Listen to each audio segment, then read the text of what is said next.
ಈ ಜಗತ್ತಿನಲ್ಲಿ ಮದುವೆ ಒಂದು ಜೀವನದ ಭಾಗವಷ್ಟೇ. ಆದರೆ ಮದುವೆಯೇ ಜೀವನವಲ್ಲ.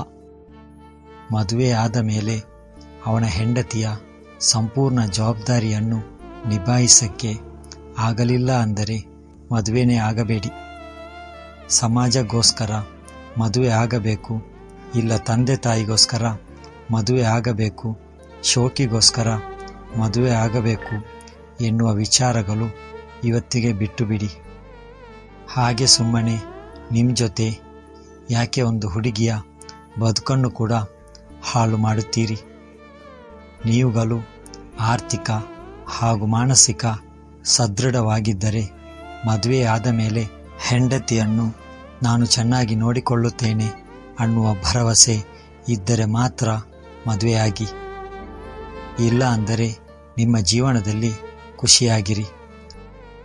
ಹಾಗೆ ಕಾಲಕ್ರಮೇಣ ಮದುವೆಯಾಗಿ ದಾಂಪತ್ಯ ಜೀವನಕ್ಕೆ ಕಾಲಿಟ್ಟಾಗ ನೆನಪಿಡಬೇಕಾದ ಕೆಲವು ಅಂಶಗಳಿವೆ. ಹಾಗೂ ಗಂಡ ಹೆಂಡತಿ ಎಂಬ ದೊಡ್ಡ ಜವಾಬ್ದಾರಿಗಳು ತೆಗೆದುಕೊಳ್ಳಲು ತುಂಬ ಮುಖ್ಯವಾಗಿರುತ್ತದೆ. ಗಂಡ ಹೆಂಡತಿ ಎನ್ನುವ ಪವಿತ್ರ ಸಂಬಂಧದಲ್ಲಿ ಯಾರೂ ಕೂಡ ದೊಡ್ಡವರಲ್ಲ, ಯಾರೂ ಕೂಡ ಚಿಕ್ಕವರಲ್ಲ. ಇಬ್ಬರ ನಡುವೆ ವಯಸ್ಸಿನ ವ್ಯತ್ಯಾಸ ಎನ್ನುವುದು ಎಷ್ಟೇ ಇರಲಿ, ಒಬ್ಬರನ್ನೊಬ್ಬರು ಪರಸ್ಪರ ಗೌರವಿಸುವುದು ತುಂಬಾ ಮುಖ್ಯವಾಗಿರುತ್ತದೆ. ಏಕೆಂದರೆ ಗೌರವ ಇರುವ ಸಂಬಂಧಗಳು ಅತ್ಯಂತ ಸುಂದರವಾಗಿರುತ್ತದೆ. ಹೀಗೆ ಮಾಡುವುದರಿಂದ ನಿಮ್ಮ ಸಂಬಂಧವೂ ಕೂಡ ಗಟ್ಟಿಯಾಗಿರುತ್ತದೆ.